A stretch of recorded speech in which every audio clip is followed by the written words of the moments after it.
Chapter 1. The Morning Without Mjölnir. The dawn broke over Asgard with a golden hue, spilling light across the shining halls and soaring spires of the realm of the gods. Yet, on this morning, the air carried an unfamiliar weight. There was no sound of booming laughter, no echoing crack of thunder that usually announced the presence of Thor, the god of thunder. Thor awoke with a sense of unease. His chamber, usually warm with the hum of his power, felt strangely still. He reached instinctively to the place beside his bed, where his mighty hammer, Mjölnir, always rested. His fingers touched only the cold emptiness of bare stone. A sudden chill shot through him. "By Odin's beard," Thor muttered, leaping to his feet. "It's gone." The absence of Mjölnir was not just a personal loss, it was a disaster for all of Asgard. The hammer was the realm's greatest defense, capable of shattering mountains and repelling the frost giants of Jotun. Without it, the gods stood vulnerable. Thor stormed through the golden corridors of Valhalla, his boots thundering as if trying to compensate for the silence in the skies. He barged into the high council chamber, where Odin sat upon his throne, and Frigg, the queen of the gods, looked on with concern. "What troubles you, my son?" Odin asked, his one eye glinting beneath the shadow of his great helm. "Troubles me, Father, Mjölnir is gone." Thor's voice was like rolling thunder, echoing off the marble walls. "I woke, and it was nowhere to be found. Without it, we are open to attack. This reeks of the frost giants." A murmur spread among the gods who had gathered.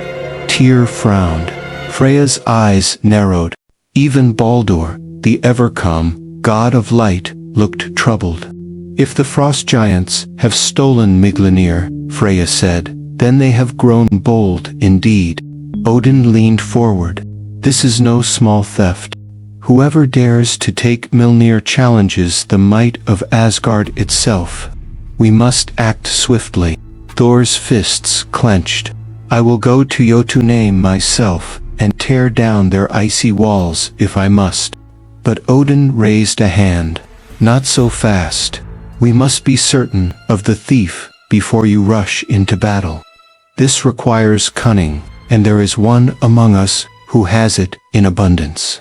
At those words, all eyes turned toward the tall, lean figure leaning casually against a pillar. Loki, the trickster god, Thor's blood brother, and the one whose cleverness often walked the line between salvation and disaster. A slow smile curved Loki's lips. "It seems you are in need of me, dear brother." Thor scowled. "Need you? Perhaps. Trust you. Never fully. Ah, but you know no one moves between realms as I do," Loki replied smoothly. "If Mjölnir has been hidden, I can find it. If it has been stolen, I can discover the thief." Odin's voice was firm. "Then it is decided. Loki, you will uncover the truth of Mjölnir's disappearance. Thor, you will not act until we know our enemy." Thor grumbled but nodded. "Very well, but when I find the one who has done this, I will bring down the full wrath of the storm upon them." Loki's smile widened, but there was something unreadable in his eyes. "Then let us hope, for their sake, that I bring back news quickly." Outside, dark clouds gathered on the horizon. Somewhere beyond the shimmering borders of Asgard, in the cold, jagged lands of Jotunheim, a giant's laughter rumbled across the wind. Chapter 2. The Search Begins. The morning in Asgard had shifted from uneasy silence to tense anticipation. Thor paced like a caged storm outside the great gates, his mind a whirlwind of fury and suspicion. Yet, he had agreed to wait. Loki's investigation came first. Loki, meanwhile, moved with infuriating calm. Draped in a cloak that shimmered between green and black, the trickster strolled to the Bifrost, where Heimdall stood guard. "You heard of Mjölnir's little disappearance, I presume," Loki said casually. "Heimdall's golden Isabel, to see across worlds. I see more than you think, Loki. And I see no hammer anywhere in Asgard." "Then perhaps it has already left our realm," Loki replied, his voice low. "Open the way to you." The Guardian frowned. "Odin commanded you to search, not to start a war." "Oh, I have no intention of starting a war," Loki lied smoothly. "I'm only going to ask questions." Heimdall's gaze bored into him, but at last, the rainbow bridge flared to life. With a flicker of light, Loki stepped into the shimmering arc and vanished into the icy expanse of Jotunheim. Jotunheim was a world of jagged mountains and endless snow, the air sharp enough to bite. Loki wrapped his cloak tighter, his boots crunching on frozen ground. The Frost Giant's stronghold loomed in the distance, carved from ice so ancient it glittered like crystal. Before reaching the gates, Loki's path was blocked by a towering figure skin blue as the midnight sea, eyes pale as glacier ice. "I smell Asgard on you," the giant growled. "Why do you come here, little fox, little fox?" "How flattering," Loki said with a sly grin. "I am here on behalf of Odin himself, seeking a misplaced object." The giant's grin revealed teeth like icicles. "A misplaced object, or a stolen one?" "That depends," Loki replied, stepping closer, "on whether your people have something that belongs to my dear brother Thor." The giant leaned down until his breath clouded around Loki's face. "We have taken nothing, but there is talk of a bargain, and a bride." Loki's eyes sharpened. "A bride?" The giant chuckled. "Our king, Thrym, has declared that Mjölnir will not be returned unless Freya herself is given to him in marriage." For a heartbeat, Loki said nothing. Then his smile returned cold, calculating. "So that's the game, is it? Well, perhaps there is a way for everyone to get what they want." He turned back toward the Bifrost, his mind already weaving plans as intricate as spider silk. This was no longer just a theft, it was a ransom, and one that would require more than brute force to resolve. Back in Asgard, Thor was growing restless. When Loki reappeared in a shimmer of light, the thunder god was on him at once. "Well, who dares to take my hammer?" Thor demanded. "Patience, brother," Loki said, lifting a finger. "It is safe. For now. But to get it back, we must play along with Thrym's demands." Thor's eyes blazed. "I will not see Freya forced into marriage with a frost giant." "Neither will I," Loki replied, a hint of mischief curling his lips. "But perhaps she won't be the bride Thrym expects." Chapter 3. Loki's cunning offer. Thor's fist slammed into the golden wall of the palace, sending a dull echo through the great halls. "We cannot give Freya to that frost-coated brute. I'd rather storm Jotunheim myself, and lose your hammer forever." Loki's voice was sharp, his eyes gleaming with that dangerous intelligence only he possessed. "No, brother. Brute strength will not win this game. Cunning will." Thor turned, teeth gritted. "What are you suggesting, Loki?"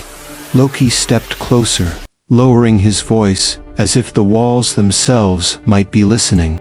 "Thrym wants a bride. He doesn't say it must truly be Freya. So, we give him a bride, just not the one he expects." Thor blinked, suspicion mixing with curiosity. "What are you implying?" "I'm implying," Loki said, his grin widening like a cat before a mouse, "that you, mighty god of thunder, will make a beautiful bride." The silence was broken by Thor's incredulous laugh. which quickly turned into a growl. You dare mock me? No mockery, brother. This is strategy. Loki's tone shifted to persuasive silk. We dress you in Freya's finest gown, veil your face, and load you with jewels. We march you into Jotunheim as the blushing bride Thrym desires. Once Mjölnir is placed in your lap for the wedding ritual, you seize it, and Loki made an explosive gesture with his hands. The Frost Giant's Hall will become your battlefield. Thor's scowl deepened, but his mind began to turn. It was ridiculous, humiliating, even but undeniably clever. And what of Freya? Will she agree to lend her gown? At that moment, the goddess herself swept into the hall, her golden necklace glittering with light. Her eyes went from Thor's fuming expression to Loki's sly smile. I heard my name, she said coolly. Loki, ever the diplomat, when cornered, bowed. Radiant Freya, your beauty is unmatched across the 9 realms. And it is precisely that beauty which we must borrow. Freya's brow arched. Borrow. Thor shifted uncomfortably. Loki's idea, not mine. Loki launched into the explanation, painting the scheme as an act of honor, cunning, and necessary deception. Freya listened with arms crossed, then shook her head with a laugh. You are mad. Both of you. But if this plan keeps me from the icy grip of Thrym, then very well. My gown, my jewels, my veil, you may have them. But Loki, she leaned in close, her voice like velvet over steel. If this fails, and Thor's hammer remains lost, you will answer to Odin, and to me. Loki's grin didn't falter. Have I ever failed you, Lady Freya? Thor muttered. Yes. Many times. Ignoring the jab, Loki clapped his hands. Then it is settled. Tonight, we prepare the bride. Tomorrow, we go to your... Chapter 4. The disguise is prepared. Night fell over Asgard, but instead of the calm golden glow of the city, the palace halls echoed with the odd sounds of preparation, fabric rustling, jewelry clinking, and Loki's irritatingly cheerful humming. Thor sat on a bench in Freya's private chamber, glaring at the shimmering bridal gown draped over a mannequin before him. The gown was spun from threads of moonlight and gold, its skirts flowing like liquid sunlight, and its bodice encrusted with gems from Alpha. This is ridiculous, Thor growled. It is genius, Loki countered, weaving a garland of delicate flowers. Your broad shoulders will be the envy of every Freya was less amused by the scene. Hold still, Thor, she commanded, placing the necklace around his thick neck. The magical jewels shone against his red beard, casting an almost ethereal light. Thor scowled at his reflection in the polished shield Loki had set up as a mirror. If I see another warrior in Valhalla after this, I will never hear the end of it. You'll also be alive, Loki said sharply, and he stepped back to examine his work. Thor's face, still rugged and unmistakably masculine, needed the finishing touch. Loki produced a long, sheer bridal veil and let it fall across Thor's head, hiding most of his features. There, Loki said with satisfaction. A blushing bride, if I've ever seen one. Freya crossed her arms, and what of his voice? One roar of 4 Asgard, and the whole plan collapses. Loki smirked. Leave that to me. He plucked a sprig of mistletoe from a nearby vase and handed it to Thor. Bite down on this before speaking it will muffle your voice just enough to sound like a shy maiden. Thor reluctantly took the mistletoe and shoved it into his belt. If this ends with me killing you, Loki, know that I'll do it with a smile. By dawn, Thor was fully transformed, adorned with golden bangles, silk gloves, and the flowing gown. The veil was drawn so low that only the tip of his nose peeked out. Loki, dressed as Freya's cheerful handmaiden, grinned as he surveyed the result. Perfect. The Frost Giant Thrym will never suspect a thing. From the courtyard, two goats snorted impatiently before the chariot that would take them across the Bifrost. Thor stepped into it with a heavy sigh, the skirts of his gown swaying awkwardly. Loki hopped in beside him, clearly enjoying every moment. Next stop, Loki said, tightening his grip on the reins, the wedding of the century, and the return of me. With a crack of thunder, the goats leaped forward, and the chariot sped toward Jotun. Chapter 5. The Frost Giant's Mockery. The icy winds of Jotunheim whipped across the chariot as it landed before the gates of Thrym's hall. The Frost Giant Lord himself stood waiting, his grin wide enough to show teeth like shards of ice. His eyes, cold and glimmering, scanned Thor's veiled figure with delight. "Ah, my bride has come at last," Thrym boomed, his voice shaking the snow from the rooftops. Freya, radiant as the sun over Midgard. Thor forced himself to nod demurely, lowering his head so the veil concealed his face. Beside him, Loki, dressed as a handmaiden, smiled sweetly and bowed. "We have traveled far, Lord Thrym," Loki said in a high, lilting tone. "The bride is eager for the wedding feast." The Frost Giant laughed, a deep, rolling sound that echoed in the frozen valley. "Eager indeed, and well, she should be. I have spared no effort. The banquet awaits, and after the vows, Mjölnir will bless our union." At the mention of his hammer, Thor's fists clenched under the silk gloves. Loki nudged him sharply, a silent warning to keep his temper. Inside the hall, the giants gathered, their booming laughter filling the vast space. Thor was led to a seat of honor, towering plates of food placed before him whole, roasted oxen, steaming cauldrons of mead, and slabs of iceberg fish. Thrym watched with a smirk as Thor began eating. It was supposed to be a delicate nibble, a maiden's polite taste, but hunger and the sheer size of Thor's appetite overwhelmed the act. He tore into the food like a starving wolf, devouring an ox in a single sitting and draining barrels of mead in seconds. The giants exchanged puzzled glances. Thrym's brow furrowed. "Never have I seen a woman eat like this," he said slowly. "In fact, I've never seen anyone eat like this." Loki leaned forward with a chuckle, whispering loud enough for the table to hear. "Ah, my lord, you know not the trials of a true bride. Lady Freya has eaten nothing for 8 days, so eager was she to come to Jotunheim for this marriage." The giants erupted in laughter, nodding at this explanation.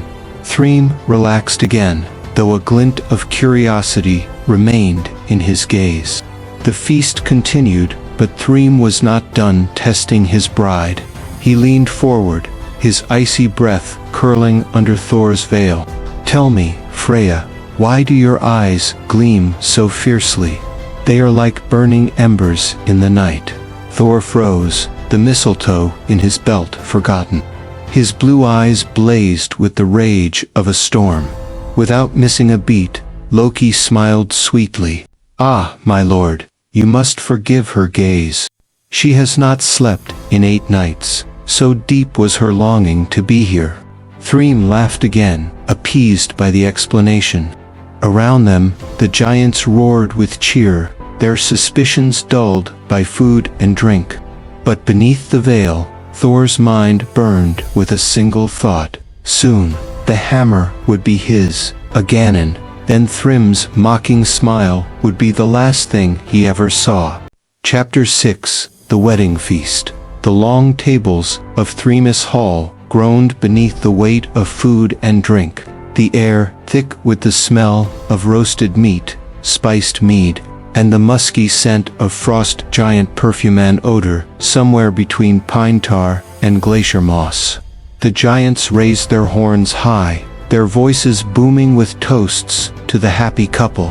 Thor, still veiled in the guise of the goddess Freya, sat stiffly at the head table. Every laugh from the giants grated against his nerves. Every cheer was a reminder that they believed they had humiliated the gods. Loki, seated beside him as the handmaiden, whispered constant reminders to stay in character. "Smile," Loki muttered through clenched teeth. "We're not here for honor, we're here for Thor forced the corners of his mouth upward, though the expression under the veil looked more like the snarl of a wolf. The feast began in earnest. Whole reindeer, roasted to a golden crisp, were carried in on spit rods the size of tree trunks. Barrels of mead, as tall as a man, were tapped and poured into bowls carved from mammoth skulls. The giants gorged themselves, their laughter echoing against the icy stone walls. Thrym, sitting proudly beside Thor, leaned close. "Soon, my fair Freya, we shall seal our vows before the gods.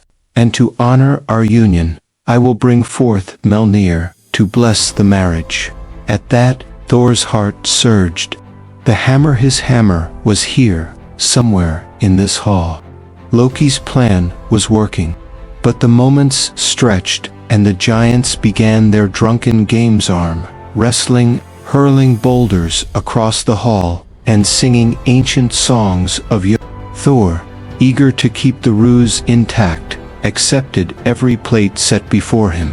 He consumed 3 more oxen, 2 whole salmon, and an entire cask of mead, his appetite only deepening his disguise as the famished bride. The giants cheered his supposed hunger, slapping the tables in approval. Finally, as the torches burned low and the hall echoed with drunken chants, Thrym stood. His shadow stretched across the feast table, tall as the icy pillars that held up the hall. "Friends, witness this sacred night," he declared. "Bring forth Mjölnir, the hammer of the thunder god. Let it be laid upon the bride's lap, that she may bless our union in the sight of the gods." The hall fell into a hush. The sound of boots echoed as 2 massive frost giants disappeared into the shadows, returning with a chest bound in ice. They heaved it onto the table before Thor, frost mist curling from its edges. When the lid was lifted, there it lay, Mjölnir, gleaming with divine power, its runes glowing faintly like lightning trapped in stone. Thor's fingers twitched under the silk veil. The time for pretending was nearly over. Chapter 7: The Hammer's Blessing. Thor's heart pounded like a war drum beneath the layers of bridal silk. Before him, Mjölnir lay on a bed of frost, its short handle, wrapped in leather, darkened from centuries of battle. The runes carved into its head pulsed with a soft blue glow, whispering of storms and vengeance. Thrym beamed, believing this to be the moment his bride would bless their union. "Take it, my sweet Freya," he said, bowing slightly. "Let your delicate hands call upon the gods to witness our love." Loki's eyes darted to Thor, the faintest smirk playing at his lips. This was the moment they had risked everything for. Thor rose slowly, his movements graceful and measured, as though every step was part of a sacred ritual. The giants leaned forward, their drunken curiosity holding them still. The hall was silent, except for the distant drip of water from the icy ceiling. He reached out with both hands, fingers curling around the leather grip. At the instant his skin met the hammer, the air changed heat, and electricity surged through the hall. The torches flickered violently, and the mead in the cups rippled as if a storm were passing overhead. Thor's spine straightened. The disguise, the feigned shyness, all of it dropped away like a shed cloak. His voice thundered, deep and terrible. "I am Thor, son of Odin, god of thunder, and this is no blessing." Gasps and roars erupted from the frost giants, but it was already too late. Thor swung Mjölnir upward, the motion so fast that the air cracked like breaking ice. Lightning split the roof of the hall, and a deafening boom shook the very foundations. The nearest giant one, who had been laughing the loudest during the feast, was hurled across the room, his massive frame smashing through a pillar in a shower of ice shards. Another tried to rush Thor, but the hammer's head met his chest with an explosion of force, sending him sprawling lifeless across the feast table. Loki was already moving, darting between the chaos like a serpent, cutting ropes to drop chandeliers of frozen antlers on the heads of those who sought to escape. Thor turned, eyes blazing. "For Asgard," he roared, bringing Mjölnir down in a crushing arc that sent a shockwave through the hall, scattering plates, weapons, and giants alike. The feast was over. Now it was a slaughter. Chapter 8: The Thunderer's Revenge. The first blow had been thunder. The second was a storm. Mjölnir whirled in Thor's hands like a living thing, every strike a flash of lightning and a burst of crushing force. The once-proud feast hall of Thrym, king of the frost giants, was now a battlefield of shattered ice and roaring thunder. The giants tried to rally, grabbing spears of carved glacier and axes of black iron, but each step toward Thor was a step into death. The god of thunder moved with the fury of a tempest, one moment in front of them, the next above them, raining destruction from on high. Loki, ever the opportunist, had no intention of fighting fair. While Thor occupied the giant's attention, Loki danced along the edges of the chaos, slicing bindings that held up massive ice beams, sending them crashing down. When a giant turned to strike him, Loki vanished in a puff of shimmering illusion, only to reappear behind them with a dagger pressed to their throat, or worse, a mocking smile before they slipped on spilled mead and tumbled into the carnage. Thrym, realizing his bride was in truth the god who had humiliated him before, bellowed so loudly that the icy walls trembled. "Thor, you dare mock the king of Jotun?" Thor answered by hurling Mjölnir across the hall. It struck Thrym square in the chest, sending him sprawling backward over his own throne. Before the frost giant could rise, Thor was upon him, one boot on his chest, and the hammer poised above his head. "This is for stealing what belongs to the gods," Thor growled, and with a single, earth-shattering strike, the king of the frost giants lay still. The others faltered at the sight. Without their leader, their courage froze as quickly as water in the far north. Some fled into the snowstorm outside, their heavy footsteps crunching into the endless night. Thor retrieved Mjölnir, its runes glowing brighter than ever, and turned to Loki. "Enough games. Let's be gone from this frozen wasteland." But Loki wasn't done. "Oh, I think we've made our point," he said, stepping over the groaning forms of the wounded. "Still, a little chaos left behind never hurt anyone. Well, anyone we care about." Together, they strode out into the blizzard, the sky above them flashing with the remnants of Thor's wrath. The frost giant's kingdom lay in ruins behind them, a warning to any who dared challenge the gods of Asgard. And in Thor's hand, Mjölnir felt heavier than before, with burden, but with satisfaction. Chapter 9: The Journey Back to Asgard. The storm had begun to die by the time Thor and Loki left the frost giant's domain, but the land still felt hostile. Towering cliffs of blue ice loomed above them, and the wind cut like a blade, whispering the curses of the defeated.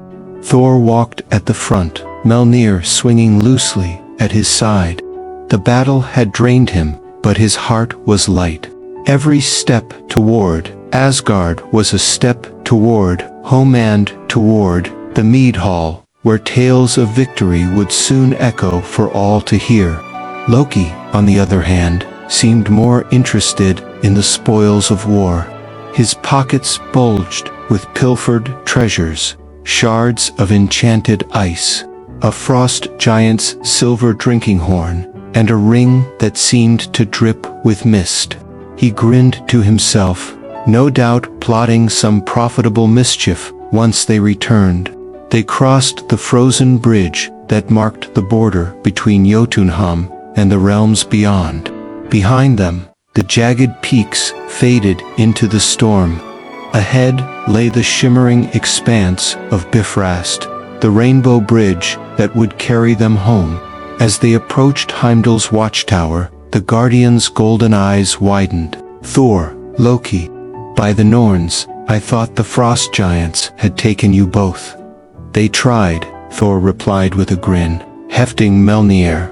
And now they'll think twice before trying again. Heimdall's gaze lingered on the weapon, as though ensuring it was truly the same hammer that had been stolen. Odin will want to hear of this at once, he said, stepping aside to let them pass.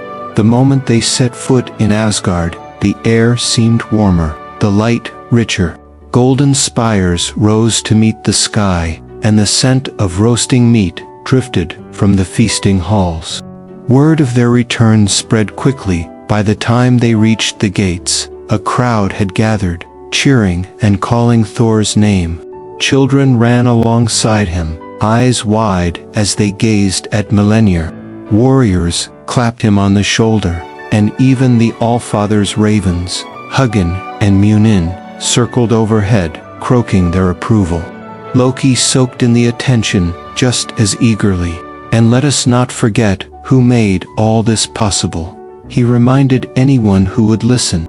Without my cunning, Thor would still be wearing a wedding veil in Thrym's hall. Thor chuckled. True, brother, though I'd like to think my hammer did most of the talking. The two gods ascended the steps of Odin's great hall, their shadows long in the evening light. Inside, the All-Father awaited, his single eye gleaming with pride and, perhaps, just a hint of suspicion toward Loki. But that was for later. For now, they were home, victorious, and ready to tell their tale. Chapter 10. Odin's Reward and Loki's Grin. The golden doors of the great hall swung open, and Thor and Loki strode inside. The air was thick with the scent of mead and firewood, and the sound of harp strings floated from one corner. All eyes turned toward them, but none more piercing than the single eye of Odin, who sat upon Hildskilf, his high seat. Odin's gaze swept over Mjölnir, then lingered on Thor's face. So, my son returns with the weapon that keeps Asgard safe. Tell me, Thor, how did you win it back? Thor planted Mjölnir on the floor with a resounding thud, by smashing through the halls of Thrym, as any warrior should. But credit is due. Without Loki's trickery, I would never have stood so close to my hammer again. Loki smiled like a fox that had just raided a hen. I simply arranged the wedding, father of all. A veil here, a few flattering words there, and the giants were convinced. Really, it was almost too easy. Odin's single brow arched, almost. The trickster shrugged. Well, there were a few close calls, one involving a goat, a roast ox, and a very suspicious bridesmaid, but nothing we couldn't handle. A ripple of laughter swept through the hall. Even Odin's stern mouth curved upward. He rose from his throne and stepped down to meet them, the floor echoing under his boots. Thor, Odin said, placing a hand on his son's shoulder, you have restored the heart of Asgard's strength. And you, Loki, your wit has, for once, served us well. From a servant's tray, Odin took 2 golden arm rings. One, forged by the dwarves, he clasped around Thor's thick wrist. "For courage in battle," he said. The other he offered to Loki, its surface etched with strange runes, and for cunning in times of need. Loki accepted it with a bow, though his eyes glittered with secrets. Feasting began at once. Meat and mead flowed freely, and the skalds began to sing of Thor's wedding day, to the great amusement of the warriors. Thor laughed louder than anyone, until Loki slipped away from the table. Odin noticed, of course. "Where does he go?" the Allfather murmured. Thor frowned. Likely to count his treasures. Or start another scheme. Outside, in the shadows of the golden courtyard, Loki traced the runes on his new arm ring. They pulsed faintly under his touch. So, he whispered to himself, "A gift from the Allfather. I wonder what secrets you hold." And somewhere far away, in a realm neither Asgard nor Jotunheim, something stirred, drawn by the whisper of those runes. Chapter 11. The Whispering Runes. The night over Asgard was unusually still. No wind brushed the high walls, no owls called from the eaves. Only the faint shimmer of the Bifrost, far in the distance, brought color to the darkness. Loki sat alone in the courtyard, the golden arm ring heavy on his wrist. Its runes seemed to shift and twist when he looked too long, like serpents coiling around each other. He leaned back against a marble pillar. "Odin's gifts are never without purpose," he murmured. "But why this? Why now?" As if in answer, the runes pulsed faintly. Then he heard it. A voice, low and sibilant, curling into his ears like smoke. "Loki, blood of Laufey, mind of silver, you seek power." His eyes narrowed. "And if I do, beyond the roots of Yggdrasil, beneath the black waters, lies the forge of shadows. Claim what sleeps there, and even Odin will bow to your will." Loki's grin was slow, deliberate. "And why would you tell me this?" "Because the forge stirs, and it hungers for a master worthy of its fire. You are cunning enough to find it." Before he could reply, the light in the runes faded, leaving the night as it had been, silent and empty. The next morning, Thor found Loki leaning against the balcony rail, staring out toward the horizon. "Still admiring your trinket," Thor joked. "Something like that," Loki replied smoothly. "Tell me, brother, how far is it to the roots of Yggdrasil?" Thor frowned.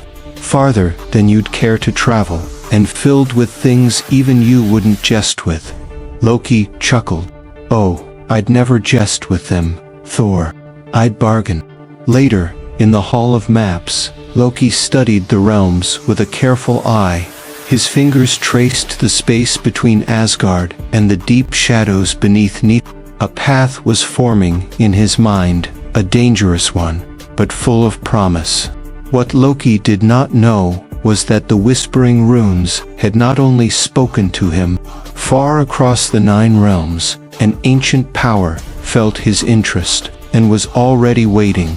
Chapter 12. The Path to the Forge. The moonlight over Asgard faded as Loki slipped through the golden gates under a cloak woven with spells of shadow. The guards, their eyes dulled by enchantment, saw nothing but the night air moving past. He carried little a dagger of dwarven steel, a satchel of herbs and powders, and the golden arm ring whose runes now glowed faintly, as if pointing the way.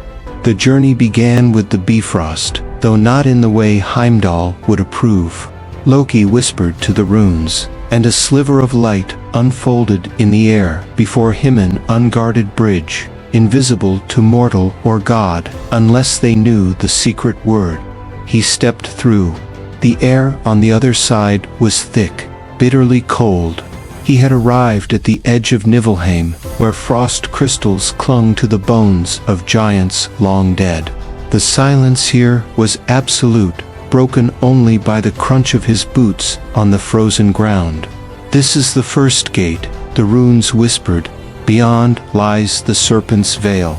The veil proved to be a chasm, spanned by a bridge of ice, no wider than a single step. Beneath it, black waters churned, and from those depths rose the glimmer of scales, Jarmangander's kin, serpents of the abyss, their eyes glowing like coals. Loki smiled faintly. "I see why Odin never spoke of this path. The crossing was perilous. Twice the ice cracked beneath him. Twice he had to hurl a charm to keep the serpents from leaping up. When his boots touched solid ground again, the runes pulsed warmly. Beyond the chasm, the air grew hotter. Steam hissed from cracks in the rocks, carrying the smell of brimstone. Loki knew he was drawing near. In the distance, framed by jagged cliffs, stood the Forge of Shadows, a towering structure of black iron, its spires glowing with molten veins, like the heart of a volcano given form. But between him and the forge lay a guardian. It was no beast, no giant. This was something older, a figure of pure darkness, crowned with horns of obsidian, holding a hammer larger than Thor's Mjölnir. Its voice rumbled like the mountains shifting. "Turn back, trickster. The fire here does not obey lies." Loki's grin widened. "Then it's a good thing I came with the truth." The guardian's eyes flared red. "We shall see." As they faced each other under the molten sky, Loki felt the runes burn against his skin, not in warning, but in hunger. Somewhere deep inside, he knew this was only the beginning. Chapter 13. Trial by Flame. The ground trembled as the guardian stepped forward, its shadow stretching like a living thing over the scorched earth. Molten rivers ran in veins around them, casting flickers of red and gold on the blackened cliffs. Loki, son of Lofi, the guardian, intoned, voice deeper than any forge bellows. "No god, no giant, no mortal passes through the gates of flame without proving worth. Speak your purpose or burn." Loki's eyes narrowed. "I seek the power to restore what has been stolen, and to ensure my enemies choke on their arrogance." The guardian's hammer slammed against the ground, sending a shockwave through the molten crust. "You speak in riddles. Show me your truth, or the flames will devour you." With a smirk, Loki reached into his satchel. From it, he pulled 3 small vials, each glowing faintly, one of frost essence, one of stormlight, and one of pure shadow. "These are my truths," he said, holding them high. "I am not just God, not just giant, not just trickster. I am every element that defies control." The guardian's molten eyes flared. "Then control them." With a single gesture, the land around them shifted. The molten rivers surged upward, twisting into walls of fire. The bridge of ice from Niflheim's chasm reappeared beneath Loki's feet, but now it hovered over a pit of searing flame.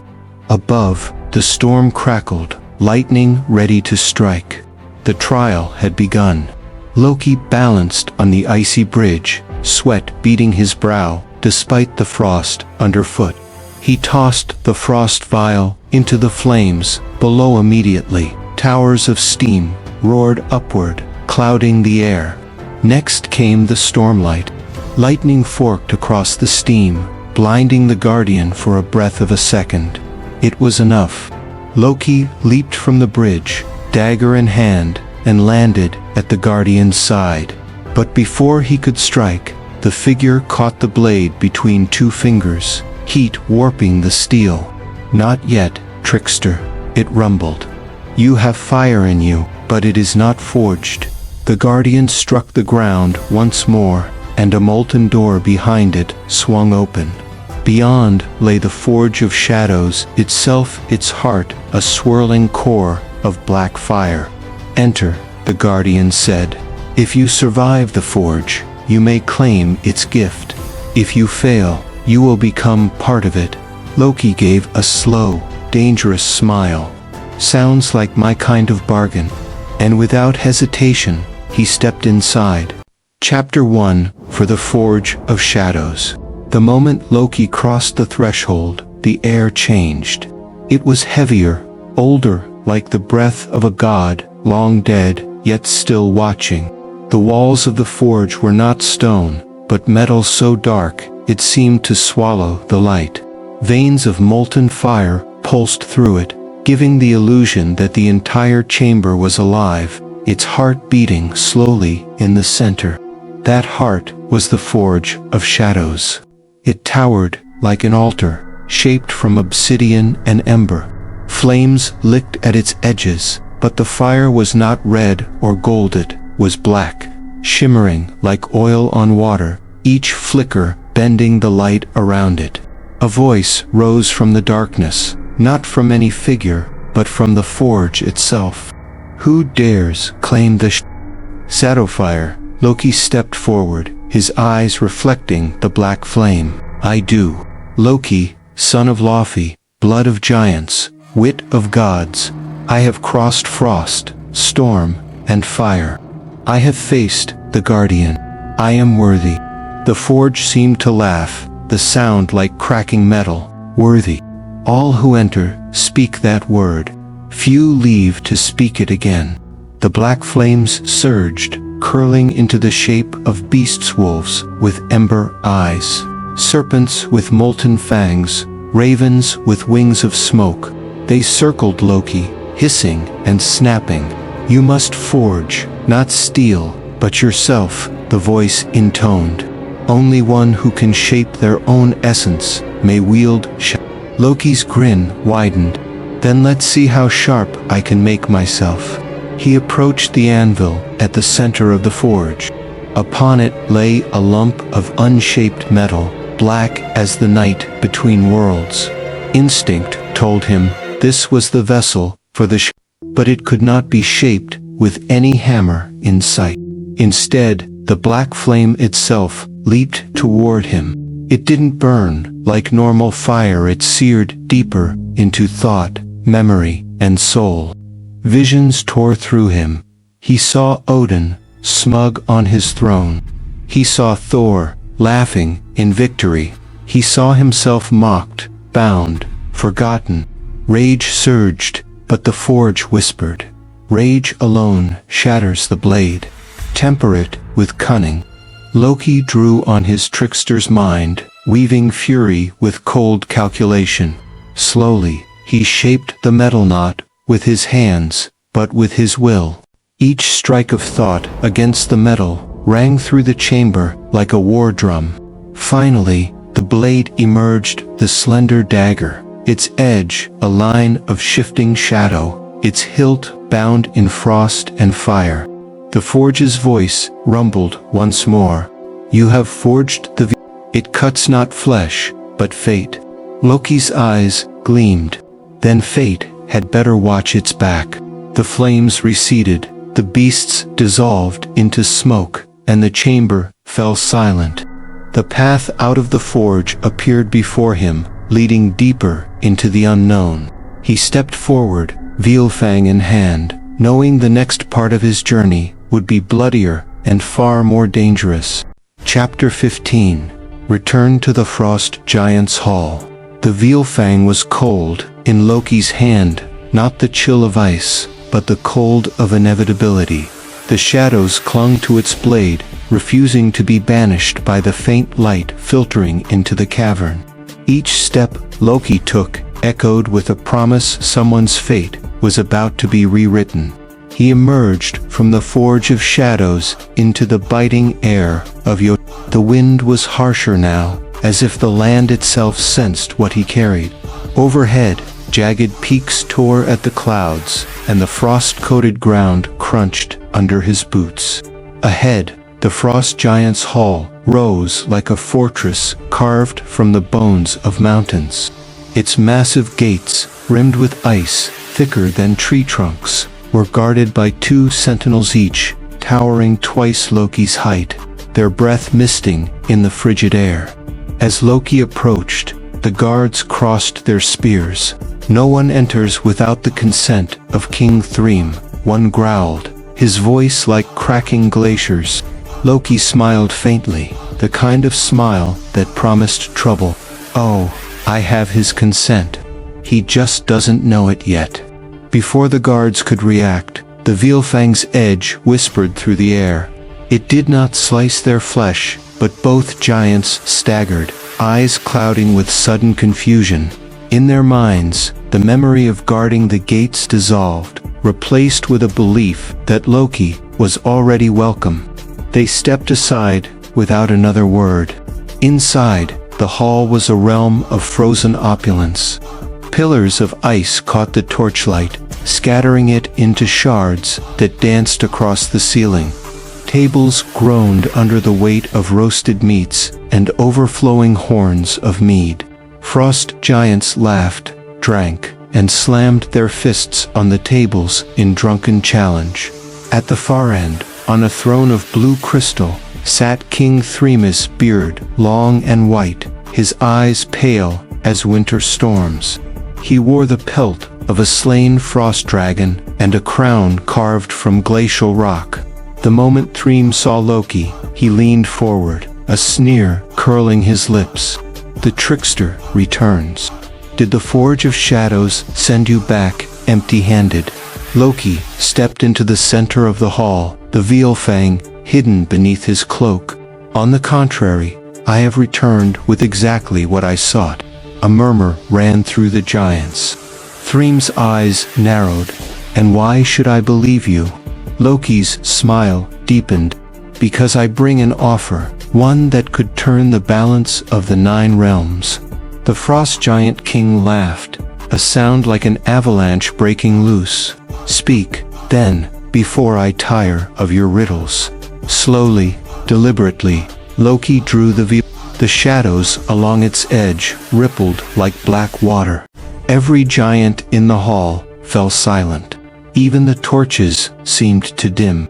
"This blade," Loki said softly, "does not cut flesh. It cuts destiny. And I am willing to share its edge with you." Thrym's expression shifted, mockery giving way to a flicker of greed. But in the silent corners of the hall, some giants glanced at one another uneasily. They could feel the wrongness in the air, like the hush before a blizzard. Loki knew he had them. But this was just the beginning. Chapter 16, A Deal in the Shadows.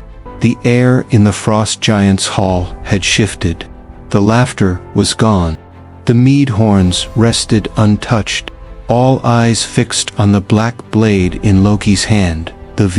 King Thrym leaned back in his throne, his fingers drumming against the armrest. "A blade that cuts destiny," he said slowly, tasting the words as though unsure if they were bitter or sweet. "And you would give this to me. Why?" Loki's voice was calm, but his eyes gleamed with the same calculating light they always did before he set a trap. "Because, great Thrym, the 9 realms are unbalanced. Asgard grows arrogant, Midgard thrives too freely, and Jotunheim is underestimated. But with the Veilfang, the tide could shift. Together, we could write an ending where the gods kneel before you." A murmur rose among the giants, heavy as distant thunder. Some nodded, others frowned. They had seen Loki's silver tongue at work before. Thrym chuckled, but there was no warmth in it. "And what is it you seek in return, trickster? You would not risk entering my hall with such a prize if you did not have your own gain in mind." Loki took a single step closer, lowering his voice so only Thrym could hear. "I seek only alone, one favor, to be named when the time is right. Until then, the Veilfang rests in your hand as proof of good faith." Thrym's pale eyes narrowed. A favor from a giant king is no small thing. Neither is a blade that can unmake fates, Loki countered smoothly. Silence stretched between them. Outside, the wind howled against the ice walls, as if the land itself urged Thrym to decide. Finally, the giant king rose to his full height, towering over Loki like a mountain, ready to crush a fox. "Very well," Thrym said at last, "but if I learn you have deceived me, I will carve your name from the threads of destiny myself." Loki only smiled, because that was the beauty of his schemes. By the time Thrym realized the truth, the game would already be over. He extended the veal fang hilt. The king's massive hand closed around it. For an instant, the hall seemed to darken, as if the blade's shadow had spread to every corner. A shiver ran through the assembled giants. And somewhere, deep in the folds of his mind, Loki tucked away the certainty that he had just given Thrym the very rope with which the giant king would hang himself. Chapter 17. The Whispering Blade. The moment Thrym's fingers closed around the hilt of the veal fang, the hall seemed to exhale a breath it had been holding for centuries. The black steel shimmered, as though swallowing the firelight instead of reflecting it. Thrym's hand tightened. A whisper slithered into his mind, soft, subtle, almost like his own thoughts. "You are the rightful ruler. The gods fear you. All their strength is but a shadow next to yours." He shook his head once, as if clearing it, but the words clung like frost. "Where did you find this weapon, Loki?" he demanded, his voice low and dangerous. The trickster only smiled. "Oh, here and there. The blade has passed through many hands, most of them now dust." The giant king looked down at it again. The longer he stared, the more the whispers sharpened, shaping themselves into promises. Visions danced before his eyes. Odin's spear shattered, Asgard's golden towers burning, the All-Father kneeling in chains. A slow grin spread across his face. "Yes, I see now. With this, I will be more than a king. I will be the fate of the gods." From his place by the wall, Loki hid his satisfaction. Perfect. The vealfang was doing exactly what he intended, was not just a weapon, but a seed, one that would grow into obsession. Over the next days, the change in Thrym was undeniable. He no longer joined his warriors in the feasting hall. Instead, he spent hours alone with the blade, tracing its edge, listening to it. His eyes grew darker, his temper shorter. The giants began to whisper among themselves. On the seventh night, a blizzard howled outside, thick snow sealing the gates. Loki found Thrym in the throne room, pacing. "They will never expect it," Thrym muttered to himself. "Strike before the suns rise. Take Asgard before they know war is upon them." Loki tilted his head, feigning curiosity. "Planning a little excursion, my king." Thrym's eyes burned like ice under moonlight. "Not little. Destiny. And when the dust settles, you will have your favor, Loki, and I will have the world." The trickster smiled politely, but inside, he knew the first domino had fallen. And when it toppled the last, the realms would never be the same. Chapter 18. Odin's Unease. Far above the mortal world, the halls of Asgard glowed beneath a sky of shimmering auroras. Yet, despite the beauty, Odin Allfather sat in his high seat, Blitzkrieg, with a frown that had not left his face for 3 days.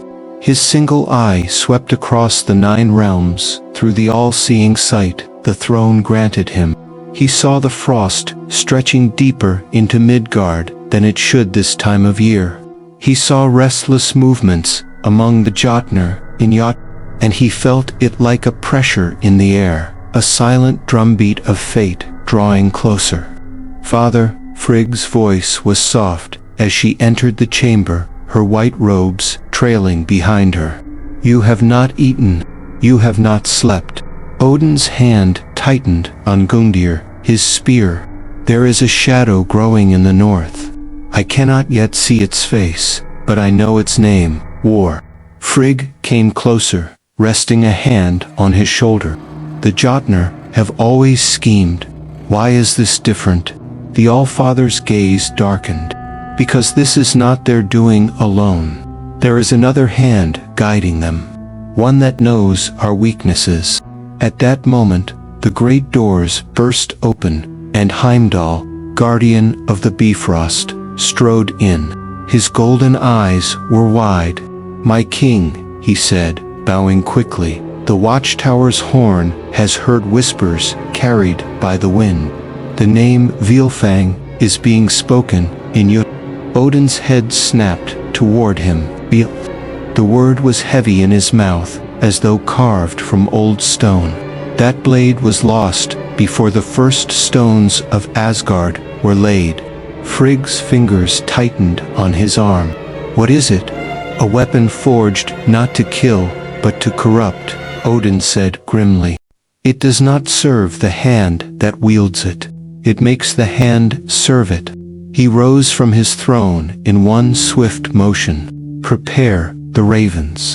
I must send word to Thor. If Thrym truly holds the Vilfang, the walls of Asgard may not stand when he comes. Hugin and Munin, his great black ravens, took flight from the rafters, their wings beating hard as they vanished into the night sky. Odin stood in silence for a long moment after they left, his gaze fixed toward the far north.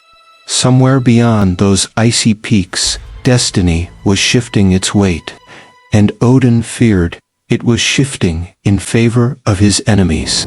Chapter 19: Thor's Return. The crackling rainbow light of the Bifrost tore open the night above Midgard. A moment later, Thor, son of Odin, stepped onto the golden bridge, Mjölnir swinging loosely in his hand, his red cloak whipping behind him in the wind of the passage. Heimdall stood waiting at the bridge's gate, his sword Hofund in hand. Thor, the guardian, said gravely, "The Allfather summons you. It is urgent." Thor raised an eyebrow.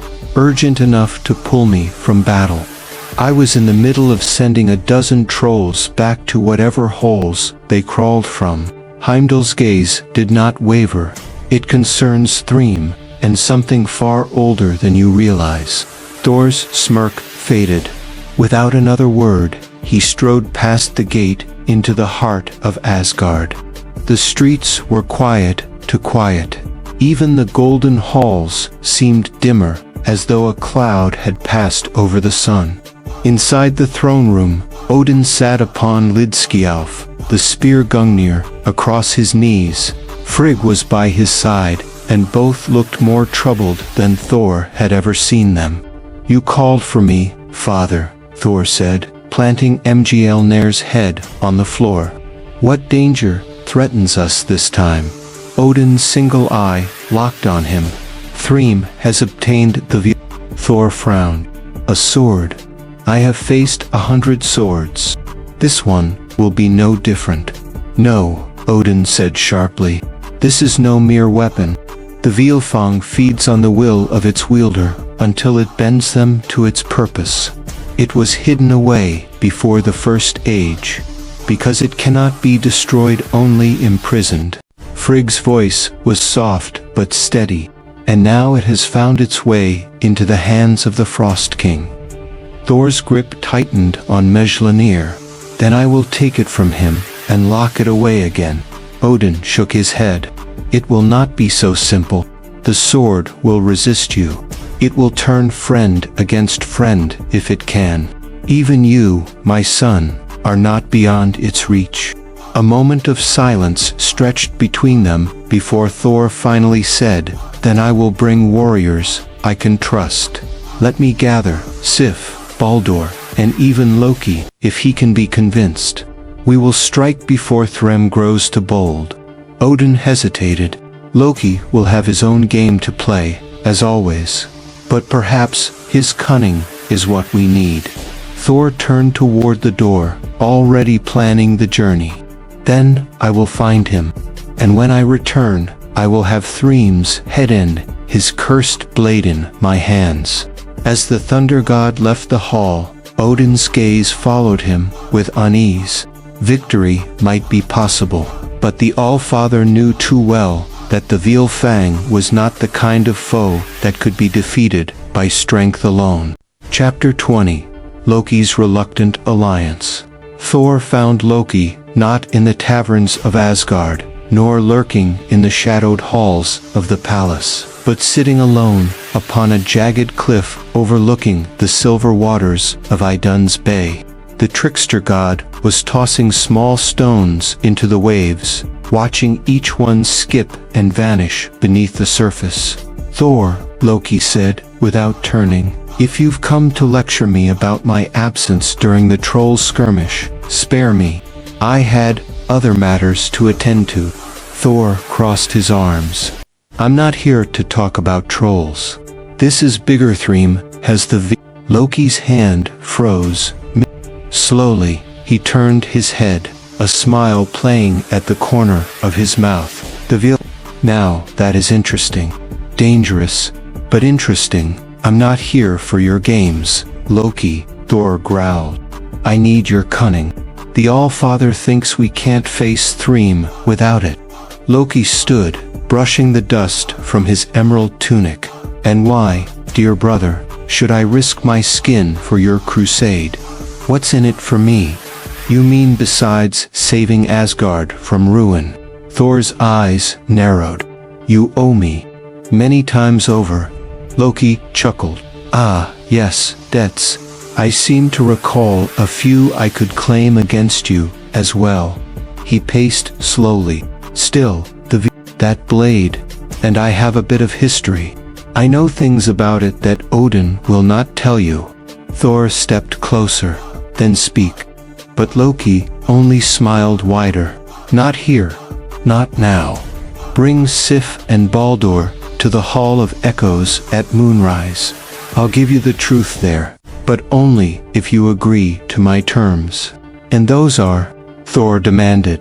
"You don't get to know until we meet," Loki replied, already turning into a swirl of green mist. "Moonrise, brother. Don't be late." The mist dispersed, leaving Thor alone on the cliff. The god of thunder clenched Mjölnir's handle. He didn't trust Loki, he never had, but if the trickster truly knew more about the Vilfang, Thor couldn't risk ignoring him.